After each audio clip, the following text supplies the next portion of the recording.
Life on the Silver Screen. Today he recalls his friendship with Judy Garland and the day he took on a groundbreaking role. Best known for his character in the popular Doctor comedy films, the actor was to move on to a much more controversial project.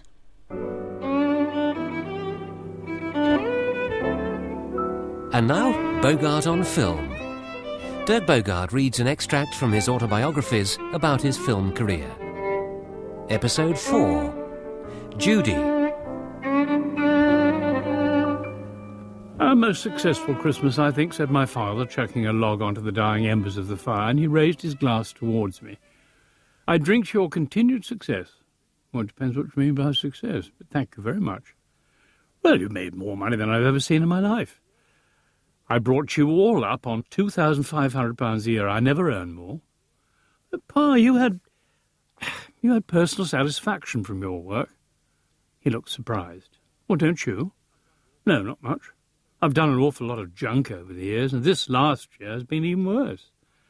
Well, they may be successful at the box office, but they don't actually fulfill anyone much, apart from the producers. Anyway, I've a nasty feeling that it's all going to change quite soon. There's a new audience on the way, and not for the stuff I make." "You do sound depressed." "Look, I think that my days of success, as you call it, are numbered.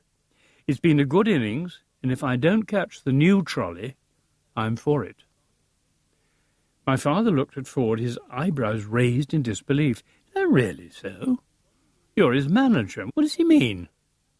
"What he means," said Ford slowly and carefully, "is, I think, that he's never given a great performance in a great film, never a spellbinding, commanding performance. He's worked hard, he's often watchable, but he's really nothing more than a very successful film star, and he wants more and feels that he can be more. Do you follow me?" "No," said my father shortly. "It sounds like one of his school reports. Not very encouraging. But he has made something of his life. Isn't being a successful film star enough?" "No," I said. Aware of James Dean, Brando, Paul Newman, and of the new generation who were following a different piper in Hamelin, I knew that the kind of work I did and the kind of actor I was doomed. I had to take action pretty soon and drastically. A year was to pass before the opportunity to do so presented itself. Meanwhile, in the summer of 1960, Judy Garland arrived unexpectedly, slightly amazed at her own daring. She'd come from Los Angeles quite alone for the first time in her life. The last time we'd met was in my house in Hollywood when she was fat and ill and moved in a trance. But now here she was, laughing and giggling, pretty, and back on form and ready to go. "I'm playing a concert just 2 nights at the Palladium, and you better be there. And I am going to look about for a house in London to live in forever and ever. We're all coming over. No more Hollywood, no more hell. I'm better now, cured by a wonderful doctor, and I know just where I am at." It was a wonderfully happy time. We walked with the dogs, we sat in the sun, we talked and we laughed. We seemed in that July to laugh endlessly. "Oh, I'm so happy. Do you know that?" She put her arms around my neck. "Well, you sound happy. Do you want to know why? Because you are my friend. You made me a promise once. You'd not leave me. Do you remember that promise?" "Yes, I do." "And you'll be at the Palladium?" "Oh, God, is it the same show with Hungarians, with dogs and ventriloquists?" "Oh, now, you stop that. I need to warm up." "No, you don't. All you need is you and a whopping great orchestra, and just go on singing until the cows come home, until they let you go." "You mean start cold, and just sing?" "Well, a tremendous overture, and just you in a spotlight, cold." "You are crazy, Buster. I couldn't." At the Palladium at the end of August, she did her show alone, for the first time. Halfway through, she had a spot turned on me to my misery and forced me to go up on stage and sit at her feet while she sang "It Never Was You." It was a calculated piece of show business, and she knew it. But when she'd finished, and while the crash of applause brought down the plaster, she kissed me and said, "You see, I can. Thank you. It was Christmas again, and my gloom and foreboding were in no way relieved. However, there were presents to wrap, a tree to decorate, a job which my father had done every year since I was born and which he still took extremely seriously.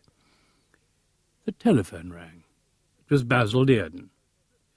"I sent you a script over this afternoon by messenger. I might interest you. Read it over the holiday and let me know, okay?"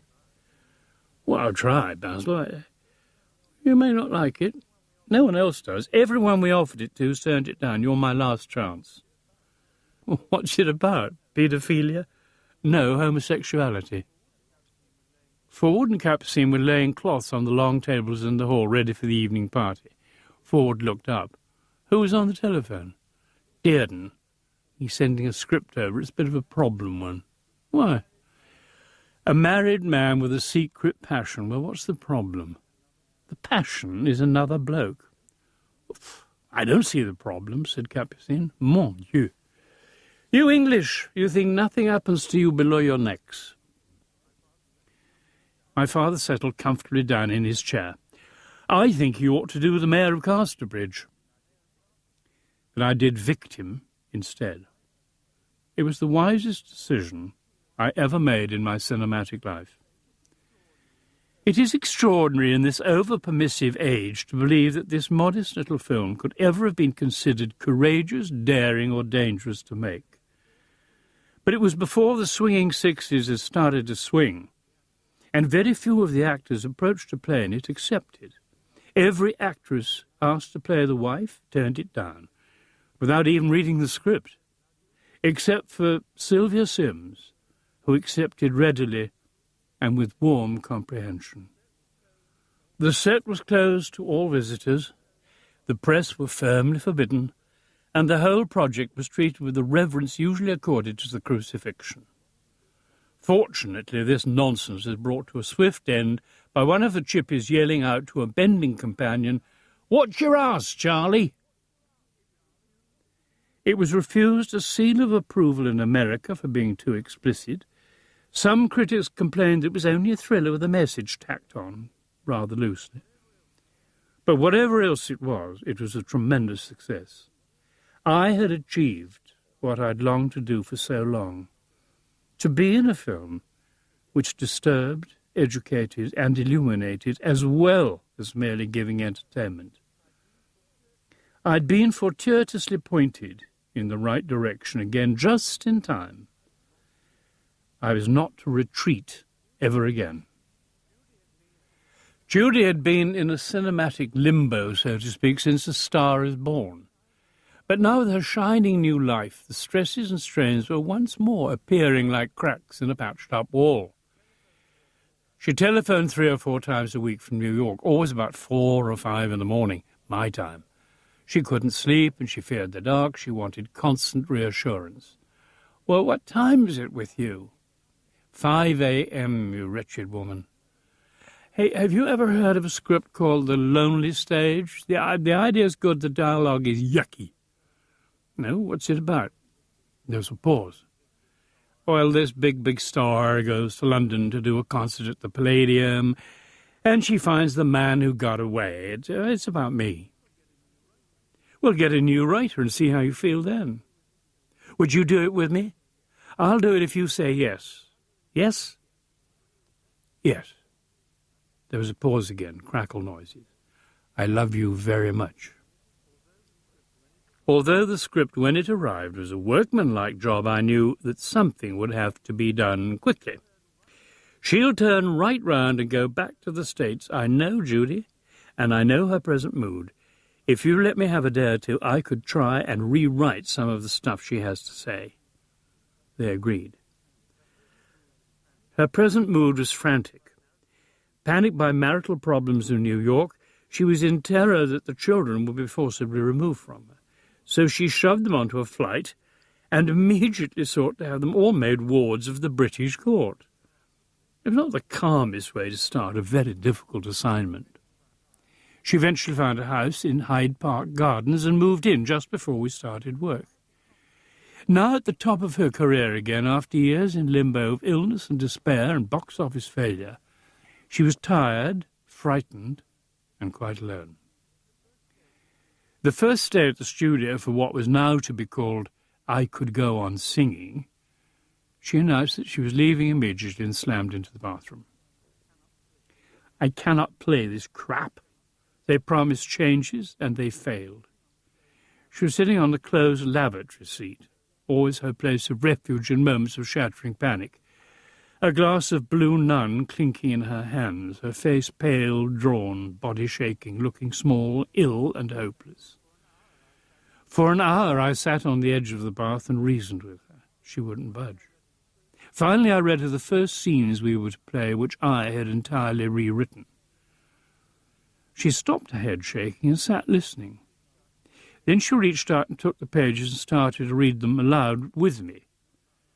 She laughed a couple of times and put down the blue nun. We went over it 2 or 3 times. She was suddenly, immediately, worryingly happy. Hey, this is good. Did you do all this? Yeah. It's really funny. We started shooting a day later at the Palladium. She was happy, in marvellous voice, nervous, excited. It was her first big number in the film. Hello, Bluebird. I'd given her a bluebird brooch in sapphires, and she held it tightly in a small closed fist. At 12:30, she was on her way to hospital in an urgently clanging ambulance. But why? Why, darling? What did you do it for? It was such a good beginning. It was a lousy beginning. Unrepentant, pale 2 days later. But what went wrong? Was it me, something I did? No. Neem, our so darling director. When I finished the number, he didn't say anything at all. He just said, "Marvellous, Judy, darling." Christ. But he was thrilled by what you did. We all were. You must know that. You must have felt it. I don't feel things. I need to be told, okay? Confidence. I'm a goddamn star. I need help. It was a very uncomfortable situation for Ronald Neame, and he behaved impeccably. He did everything possible to make her happy and secure. He lavished her with praise, justified always, but she never quite bent towards him ever again, even though she was patently thrilled by her work and was giving a quite superb performance. For a little time we settled down, writing every evening and every weekend. Sometimes she came down to Knorr, my house, and made brilliant suggestions, funny, real, moving, awaiting each page as it came off my typewriter. It was a marvellous, happy combination. We honed and polished and rehearsed continually, avidly, so that when we eventually got to the take, it was smooth and precise, spinning along on ball bearings. Her work was proving to be the best she'd ever done. And she knew it. I'm good, aren't I? She was humble, happy, sure. Gooder than you've ever been. We tore into the scenes and she blasted off the screen. My final day was our big scene. We started rehearsing in her dressing room at 8:30 in the morning. No one came near us. We rehearsed for 6 hours in the cramped little caravan. At 4:30, we went onto the floor and shot the entire scene just once. It lasted 8 minutes and was one of the most perfect moments of supreme screen acting that I've ever witnessed. I shall never see its like again. She never put a foot wrong. Not an effect was missed. The overlaps, the stumbling, the range, above all, the brilliance of her range. From black farce right through to black tragedy, a cadenza of pain and suffering, of bald, unvarnished truth. It had taken us 3 days to write. She passed every line as I set it down, warts, she said, and all. It took 6 hours to rehearse, 8 minutes to shoot. When it was over, a member of the crew walking across from the stage was stopped by one of his fellows. "Hey, what happened on your stage today?" Bob looked at him. "A miracle." And tomorrow, Dirk Bogarde recalls the making of one of his best-known films, The Servant, scripted by Harold Pinter. Bogarde on Film was read by the author and abridged by Neville Teller. The producer was Janet Whittaker. In 15 minutes, you can hear the actor reading from his novel, Jericho, one of our bestsellers here on 7.